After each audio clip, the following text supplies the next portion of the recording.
The paradigm of design is changing.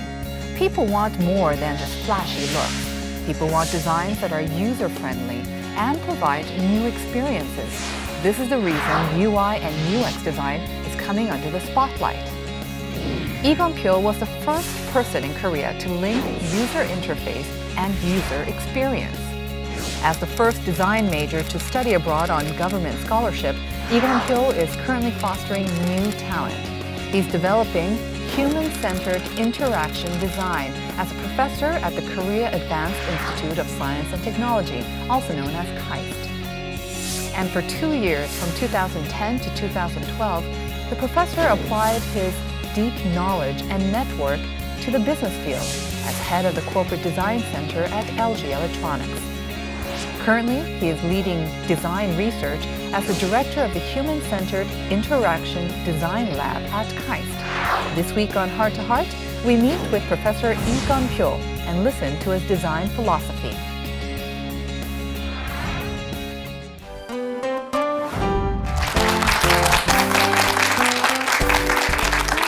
Professor Gun Pyo, thank you so much for coming on Heart to Heart. It's a pleasure to meet you. Okay, pleasure is mine. Okay. It's our pleasure. Now, you're currently director of the Human-Centered Interaction Design Lab at KAIST. Yes. So it's a very long name. Very long name, isn't it? And for myself and also our viewers, of course, could you explain briefly, but also in easy terms if possible, what exactly the lab does? I think the easiest way to explain that what is human-centeredness is that taking some example, okay? I think last year we had a kind of what banded mobile phone, right? Yes. And when you came out this one, many people wonder, wow, this is good technology, okay? How come display can be banded? But many people at the same time wonder, what is this for? What is this for? Is it needed? Yeah, someone said, okay, the company said, okay, human face is, round so that you can fit. But that's not true, actually. So, that technology comes first here, okay? Then what the needs of human being, that's pretty much technology-centered. What I mean by human-centeredness is that when technology and the human conflict together, the human comes first, okay? The pioneer of interface design, the guru, Don Norman, he mentioned about user-centered or human-centeredness in his book by comparing two different motto in Chicago exposition, exposition in 1930. In 1930, Chicago World Exposition, the motto was science finds and technology makes, then human being conforms. Okay? So technology makes something, in human being 1930, human being follow. That's exactly technology-centered. Right. But he said, in 20th century, human comes first. Humans say, this is what I need. Then science comes in, carry out the research. How can we really accomplish those what human needs? Then technology makes. Okay? Right. That's a human-centeredness. But human-centeredness comes from what human wants, what human needs. But that's not easy because that human being quite naturally cannot say, this is what I need. Right. Yeah? Until you see this, this is what I want, actually. Yeah. So here's a challenge, okay, human-centered design. Okay? That how can we know what user wants, even he's not aware of this, to transform that needs into design. That's human-centered design. So in my lab, we do exactly that kind of things. Understanding human being, identify human needs on the deep subconscious level to have some new design. That's what we do. Now, that sounds almost paradoxical that to find out about our needs, that you are conducting research in a research lab. Normally, you would think to find out about consumer needs or future trends or future wants, you would go out and interview people. What are you interested in? You know, you try to get a sense of the consumer trends that are going on and try to predict the future. I wouldn't imagine people in a research lab thinking about what the future needs are. It seems a little bit different. I think human being, has the way of understanding human being has 3 layers. The first top layers is tip of iceberg, like whatever human said. Okay, if I said, how much do you like this one? Maybe the consumer said, I like this one, but is that true? Always they have conscious level. Sometimes they cannot express exactly. Then you have subconscious level, which is very tacit, latent, but they don't know. If you do survey or interview, all the company does the same thing, right? Then they understand same thing, right? Then they come up with the same product, which is not creative. So differentiating. So we need to really identify what even user is not aware of this, and that's very challenging. So our lab, we develop many tools to understand those subconscious levels, tacit and latent levels. Sometimes, because we are in the KAIST, okay, the Science and Technological Advanced University. So we do many scientific the tools. I didn't mean that I developed those tools, invent those tools, but I'm kind of the designer who adapt those tools to design a way of researching. Okay. For example, brain scanning. Okay. For emotion, for example, that what kind of emotion do we have? What kind of feeling do we have? But human being cannot say that exactly. Yeah, I can't describe what I feel. What part of the things do you like most? They cannot say it. Right. It's just a nice. But brains can tell exactly. Okay. In the past, scanning brain is really troublesome because MRI was big machine, but nowadays become more handier, so that you can easily scan your brain.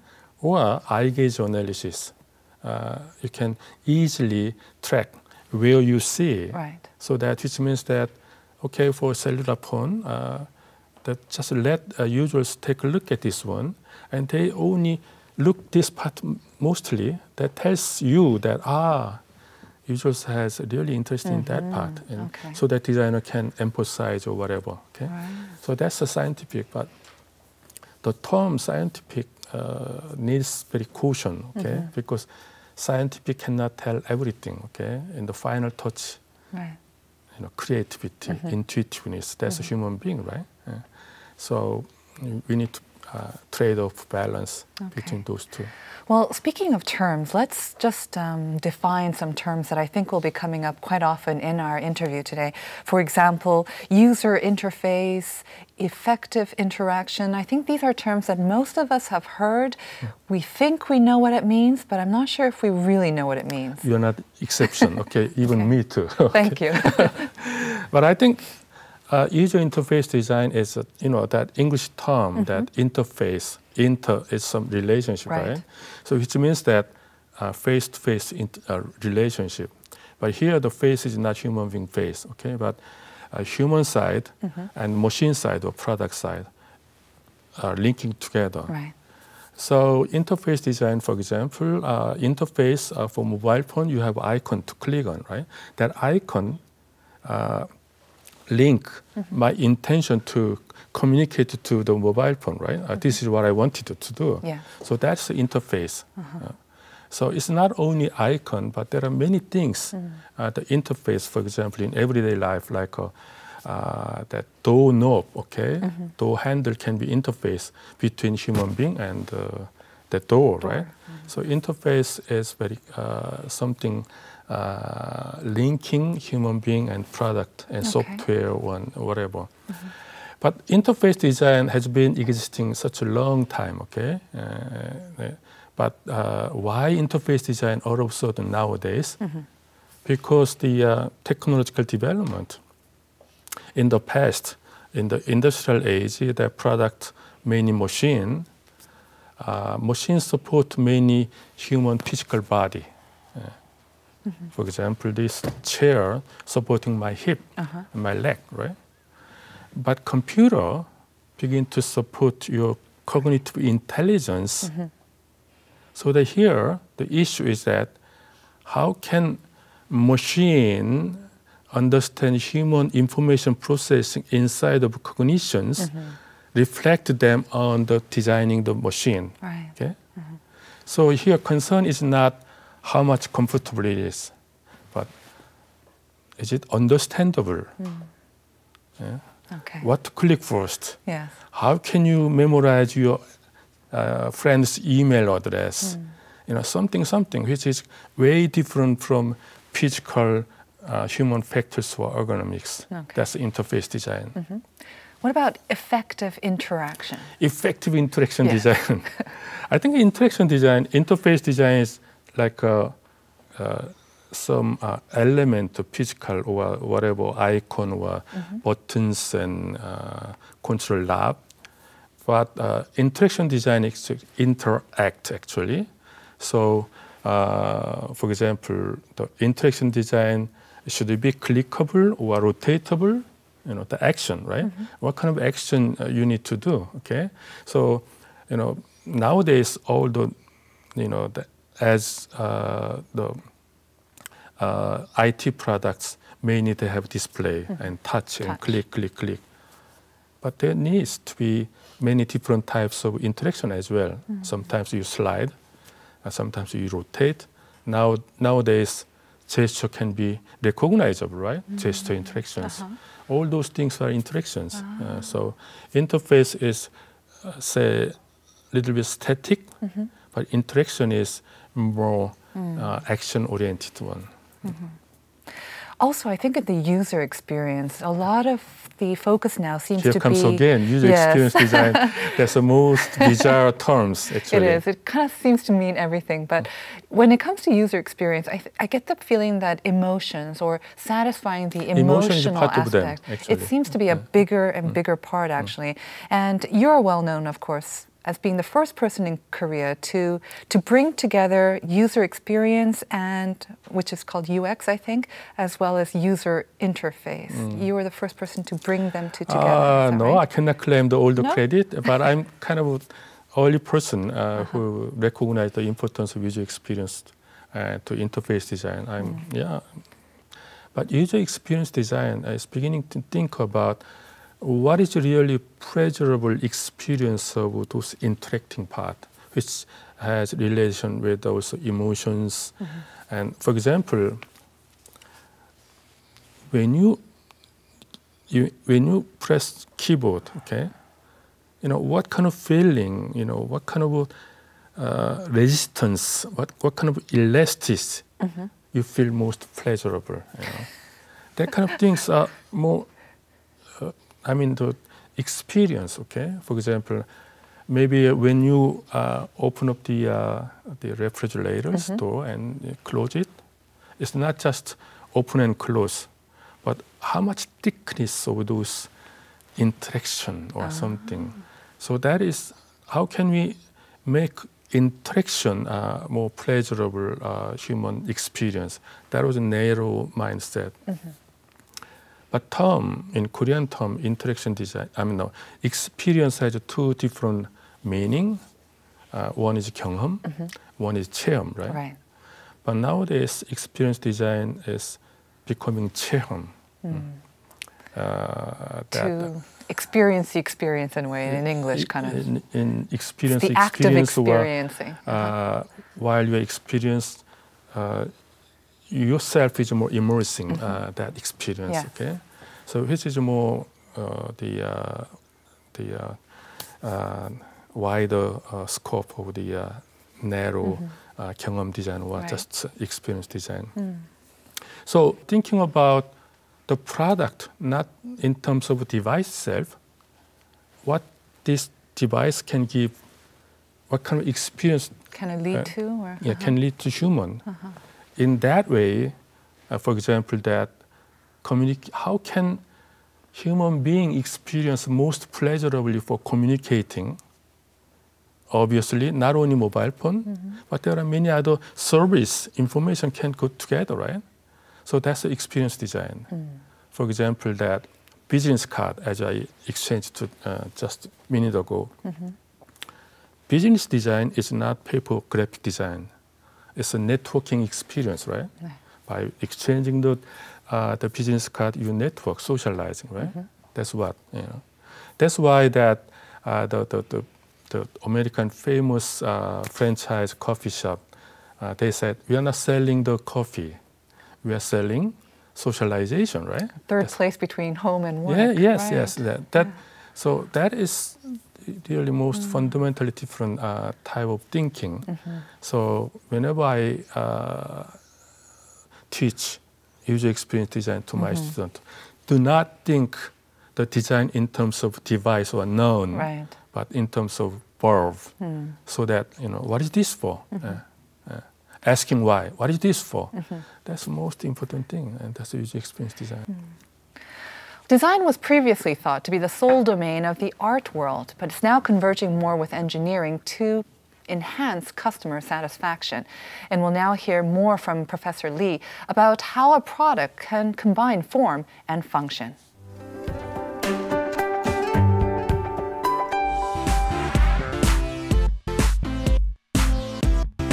We can, you know, what kind of accessibility they have, and we beautifully diagram it, and so that developers and designers will get inspired a lot. You know, wow, I did not know that.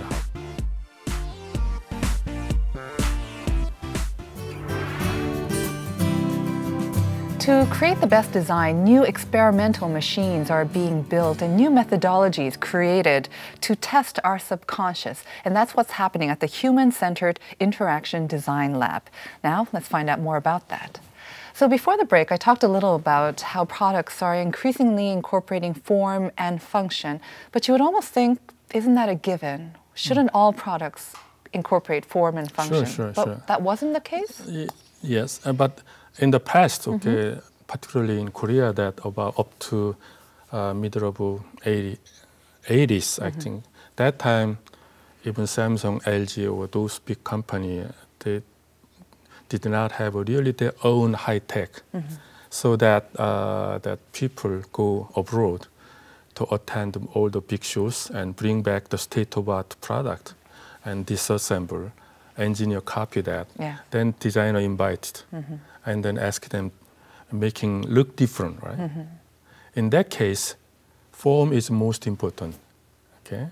And drawing is the biggest core competencies for design, okay? How can I make a beautiful product? Form. But nowadays, look at that. Form is disappearing. What I do mean by that, saying that is that if you see that mobile phone in front, everything is same, right? Yes, they all look the same. And if you see the side, the thickness is almost gone, you know, like 4 millimeters, 5 millimeters. Yes, true.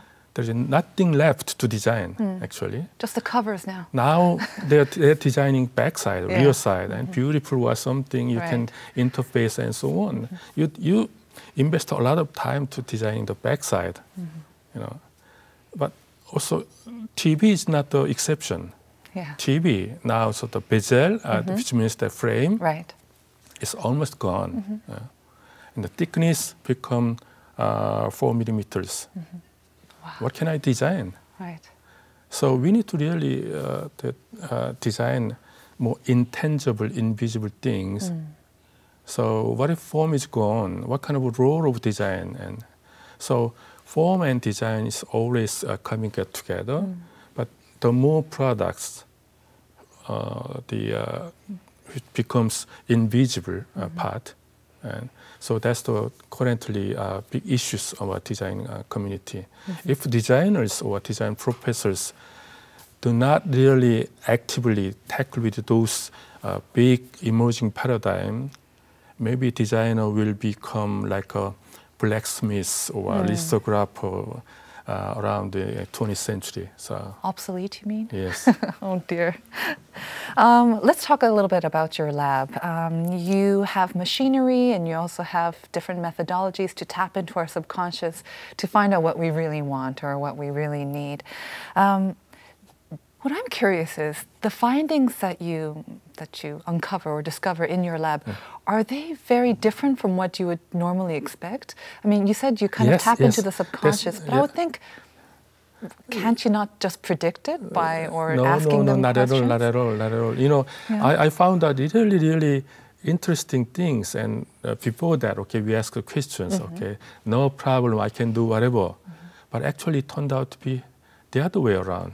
So there are many different things. So, you know, for example, that in my early period of time to apply those kind of methods, some big company approached me to design refrigerators. Okay, so I gently reject. No, I don't do design the refrigerators, but I try to understand. I will identify what user really wants in the refrigerators. So they accept that. So I put small video camera in the refrigerators, and then we record 1 month, and then we can patternize what housewives really, what time they open that in the weekend, you know, what kind of accessibility they have, and we beautifully diagram it. And so that developers and designers will get inspired a lot, you know. Well, I did not know that. How come that happened? You know, something. So that is so-called professional term ethnography. Ethnography is the subsection of anthropology. You know, anthropologists always observe human being to understand the culture, right? So ethnography, we they adapt that ethnography for design purpose. That was a huge success. But recently, those lab-based research has a quite challenge. What's the challenge? Why challenging? You don't have to go outside and observe and, you know, video camera. Why? Because these people, they do SNS. Okay, this morning I ate this one, take a pictures and upload the SNS and so on. Real time, they do. That's a huge, big, you know, okay? So, you know, I'm thinking about, wow, that's really changing. Right.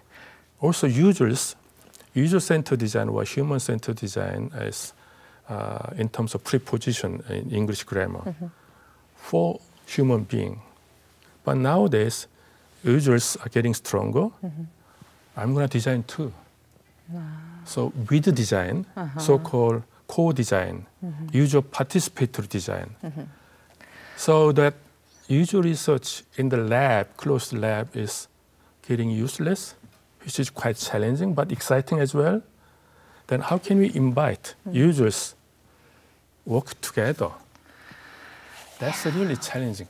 But my argument would be, you know, all the SNS people, they're not designers. And so they think it's good, and then they just kind of put it out there, and everyone's like, yes, this is really fun. But when it's actually made into a product, or if it's actually incorporated into something as a design, then maybe it's obviously, not as successful, of course, right? obviously they're we cannot really directly, you just click like button many times, okay, we can design this one. Right. That's not the way I'm saying. That is, still in the past, okay, we used design method so-called user diary, okay? What I mean by user diary is that asking users, please write your diary about what you do with the cellular phone or something. They wrote the diary and so on and so on. But nowadays, Facebook, of course, they are doing diaries, even if I didn't pay them. Okay, that's millions, tens of millions every day. Okay, now we have living in such a the age where computer is getting more sophisticated to getting capturing all those data, right? That gives us really big opportunity and challenge as well. So imagine there has to be always a balance between what you find out in the labs, what we're seeing on SNS. You have so many things to sort of bring together now. Sure. I mean, for instance, I don't know if you've heard about this, but recently I heard on the radio there's a new app. And this app apparently can tell you what topping you want for your pizza. That's really scary, isn't it? It's scary. So it uses, I guess, quite similar eye tracking technology. It has a list of ingredients and then it tracks to which ingredient your eye keeps going to, and it says, okay, you really want sweet pickles and corn and tuna on your Welcome to my lab, okay, please. And I would think, no, I don't. I'm just looking at that because it's so weird. I actually just like pepperoni and mushroom on my pizza. So I don't know if that's always an accurate also gauge of what it is I really want. I think it's so-called that the intelligent agents or artificial intelligence is still in the early stages. Sometimes they make a mistake, a large stupid mistake. But it become more sophisticated. Okay, have you ever seen the movie Her? Yes. Oh, yes. The Samantha and the falling in love, artificial intelligence. Okay. I think that can be feasible in how many more years left. I think that the software and computers have become more sophisticated and they understand what you want. There's a very interesting story that I think I read that's from the book. One day, a father who loves his daughter a lot, he found out there are the mailing catalog comes into her daughter about baby product, about pregnant product or something. And he was so mad at them because why? His daughter is still unmarried and so on. So he really appealed that company. Why you send that kind of the baby product and so on. But in fact, it turned out to be daughter got pregnant. Right. Because those have using big data, they understand, okay, they got pregnant and so on. We are living that kind of period, okay? Then how can we, there are many bad sides, but how can we understand and how can we leverage those kind of technology into good side, okay? I think that's a really ethical issue or challenge issues. Yeah. Right. It's amazing. Well, the lab led by Professor Lee, the Human-Centered Interaction Design Lab, uses computers and machinery to design rather than the traditional pens and design or sketchbooks. So let's see the unorthodox laboratory for ourselves right now.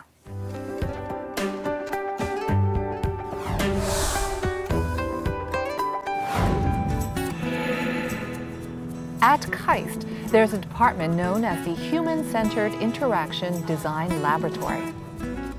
Their design philosophy is focused on being sensitive and perceptive of human bodies and social culture. The researchers are busy in the middle of analyzing video footage recorded from an observer's perspective. 어떤 사건을 겪고 어떤 문제가 있고 어떻게 반응을 하고 어떻게 우리가 해결할 만한 지점이 있는지를 찾아봤습니다. Everyone is gathered in the brainstorming room for the idea meeting. Here is kind of what idea generation room, so that students get together, group members get together, collecting all different informations. They find out inside, sometimes they draw, and all the numbers, where they come from. So that they cluster together, and for the similar design ideas, so that we can have a really nice concept. It's a relaxed and flexible environment where creative and productive ideas are continuously being developed.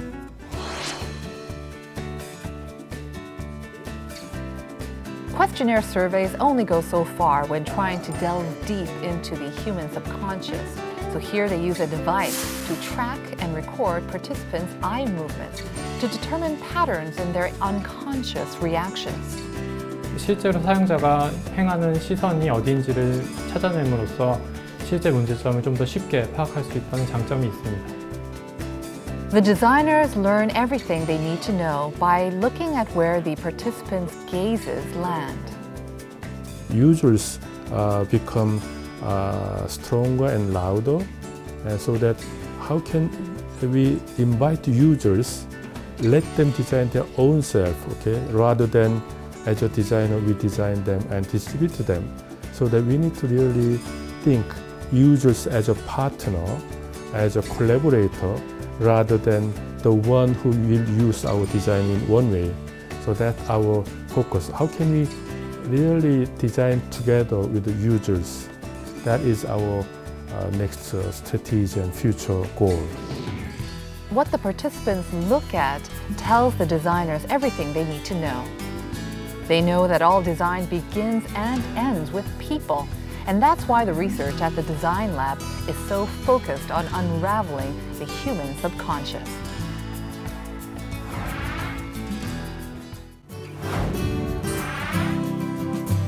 I'm here with Professor Gun Pyo, Director of the Human-Centered Interaction Design Lab at KAIST. We've talked a little bit about this before, but it seems like new products these days are more sophisticated, and probably the technology is much more sophisticated than before. It seems like we're heading for a future where all of our devices will be very easily connected to basically our daily lives in a seamless manner. So let me put a very sort of abstract and also probably difficult question to you. How do you foresee the future 10 years from now? Oh. like the smartphone. That's obviously difficult questions. Like the smartphone changed the way we live from maybe 10, 15 years ago, 10 years ago, and now the smartphone and the mobile phone completely changed the way we live. What do you think will be the next major change, or how we'll live differently? I think the term future is not singular form. There is there are many futures. Okay. But I can say the patterns. Let's compare the industrial age. Okay, in the industrial age, that time that current computer is electric motor. Okay, motor was everywhere. When I was young, I remember, some car moves start by rotating the motors, and motors. No, not when you were young, really. Yeah, I mean in the past. Okay, like early 60s. And also in the home, there are many motors. Yes. Motors were visible. But where all those motors gone? Yes, still we have motors, right, but only invisible. It becomes invisible. Yes. For example, mobile phone, you have motors, and refrigerators, motors. But motors become invisible. Now, you take for granted, right? So likewise, currently computer, if you want to use the computer, you log in and so on, so on, so on. But computer will be invisible. They're walking in behind. You're not conscious of a computer. But computer is everywhere. But you're not thinking about computer or something. Oh, wow. So that will be in the future. For example, all the products become more systemized behind the wall. Even that refrigerator become more system built-in refrigerators, and also display become thinners and just integrated in the environment. Now, all those things, and also not only talk to human being and machine, or human being to human being, but talk to machine, right? Like her. Yeah, like her, So, those things, I think, is coming. So, which means that recovering natural interaction with the artificial world which we lost in information ages. In the industrial age or pre-industrial age, human beings' natural interaction is like rotating or something, or yelling or something. But because of the computer, everything become behind the display. So only interaction left is that click. Yes. Yeah. But in the past, look at that. For example, for the watch, you rotate, and the hands rotate, right? Which is quite natural, right? But now technology getting more advanced. Now the human being finally can recover all the natural interaction we lost, which means that multimodal 5 sense interactions. Maybe in the past, in the future, maybe nowadays the interaction become not only visual but auditory, but in the future maybe what you call that olfactory. Maybe instead of the rice cooker, okay, cooking rice is done, instead of those voice message, maybe smells comes in. Artificial smells, of course. Oh, the rice is done, right? So which is quite a natural human being. I think that's what the future will be. Yeah. It's exciting, and I think quite a lot of what you just said will probably become true in probably the next decade for sure. But it also kind of alarms me. You say that it could provide us with a way to come back to our natural senses, but I cannot help thinking about robots and like her, the artificial intelligence. And we've seen many movies where humans are now controlled by robots and robots have taken over the world. And in an interview, you've said that robots should not be even our co-workers. They should be our servants. But if they become more intelligent and if technology progresses, do you think it'll be possible to still maintain that relationship? I mean, the relationship between man and robot, I mean, it seems we're destined toward that future. Yeah, that's really, robot is coming, you know, that, you know, robot do not need to be really humanoid or something. There are many robotic elements already. Robot is making decision for you, okay? But robot, why robot is so particular, okay? That obviously robot puppy, which was very popular, and robot is not intended to vacuum for you. Okay? Robot is not intended to physical things to you. Okay? What robot puppy does is that robot comes in, and you know that emotionally making you comfortable, okay? Robot comes in and, you know, roll, wagging the tails and so on. Here is our designer's challenge, you know. We no longer just click. You know, we sometimes, you know, what do you call that? You know, tap a robot, and sometimes you talk to each other, right? And for example, we have a robot vacuum cleaners, okay? But in the beginning, my wife tended to look at that as very strange, that device, electric device. But recently I found that my wife beginning to converse with that. She's talking to the robot. Robot. And even she named some name, okay? Hi, Mary, where are you? Okay, something like. So that's, you know, that's quite natural human being, you know, pay more affection or love to those robots, and that very interesting personified relationship, which is good. But I cannot imagine that one day robot comes in, betray you, or you know, override human being. I think that's the worst scenario we can have. Robot remains as a human being artifact, supporting for human beings' emotions, physical task. That's the relationship between robot and human beings. Professor Lee, with your sort of depth of knowledge and your insight, and especially about how to sort of look into the human subconscious to find out the needs and desires that they don't even know that they have, I imagine you must have gotten so many love calls from the business world. And you spent most of your professional life, 25 years in academia, but you did go over to the business side for 2 years. You went to, you were the head of the LG Electronics Design Center for 2.5 years, and you did very well. You received 6 different awards, title of most awarded individual on record, and then you returned back to academia. Yeah. Why did you return to academia? I feel more comfortable with academia world, and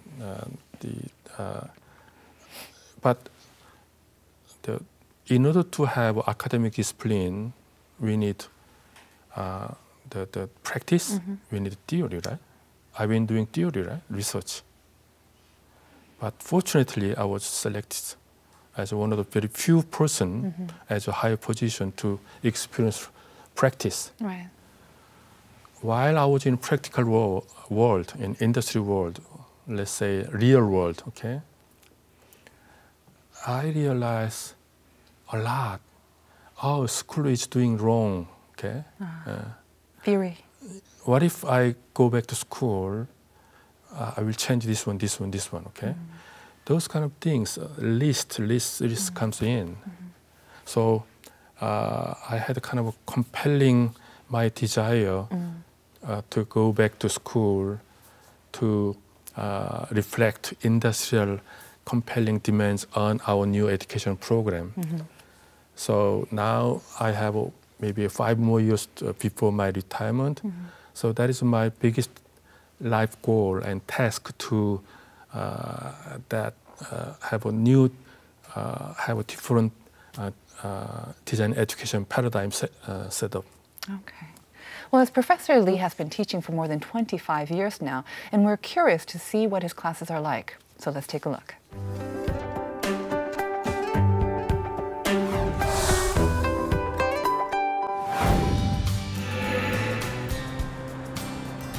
We've come to the KAIST Industrial Design Department to meet with Professor Gun Pyo.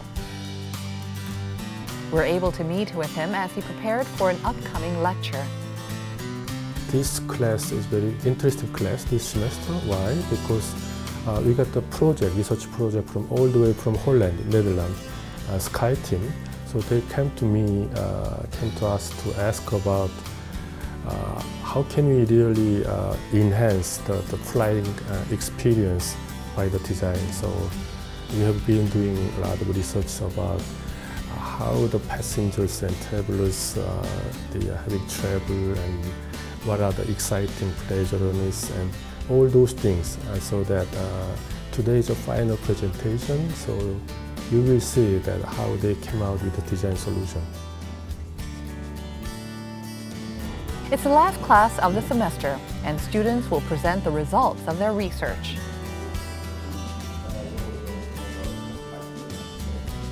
For this presentation, Professor Gun Pyo prefers students to present the product in a bigger picture scheme that explains under what systems and environments it could be realized, rather than using mock-ups and prototypes.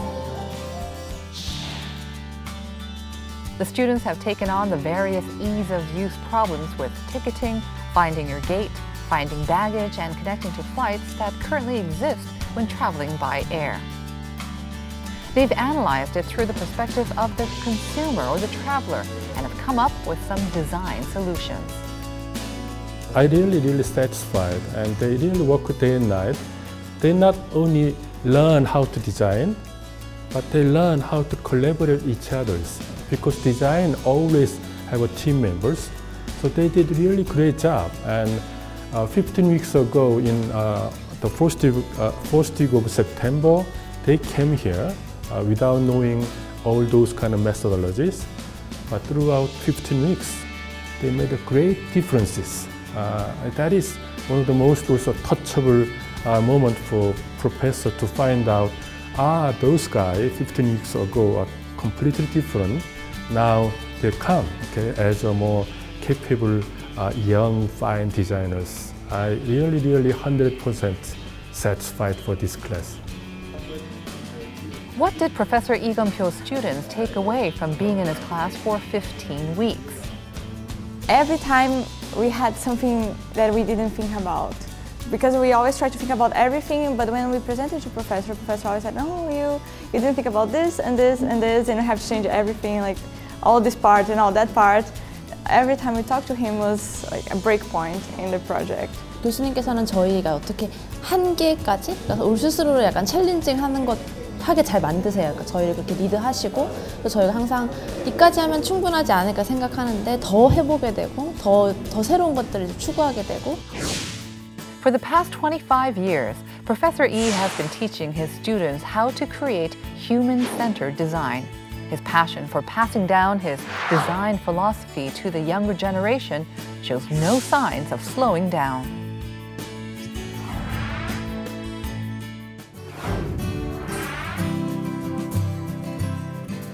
With his experience in both theory and practice, Professor Lee is really the best mentor for aspiring designers. It seems like we're hearing a lot of good news regarding Korean designers. They're snapping up awards like the Red Dot and the IF Awards all over the world. And K-design is now being mentioned along with K-pop and K-drama. Sure. You've mentioned once that you don't think there's another place in the world where the pan or the stage for design is so large as in Korea. Korea seems a small market, but why is the market for designers so big? That's quite true, because we have basically that a lot of opportunity that we have toothpick industry all the way to car or ship industry. We have such a diverse the industry. Which is not true in many European countries. Right. While I was in the LG Electronics, I got paid by visitors from the Danish Parliament group. Okay, they came here, and but Denmark is one of the Leading most famous design country, right? Right? And how come they come to here to learn something from LG Electronics? And they said, okay, with Denmark, we design very nice tableware, nice jewelry, and nice furnitures, but we don't have a big industry like in electronic industry or something. They envy us, right? So I think that for designers, it's quite fortunate that to have many different the levels of, different design, from the software to all the way hardware. And so that's really, really fortunate for us. Also, not only industry level, but also government level, for example, that I don't think that there's any country who has highest position in governmental servant position, like it used to be in Seoul City, the vice mayor. There was a design position for vice mayor. In any part of the world, we don't have that kind of higher position, which means that government, industry recognize the value of design, which is very good.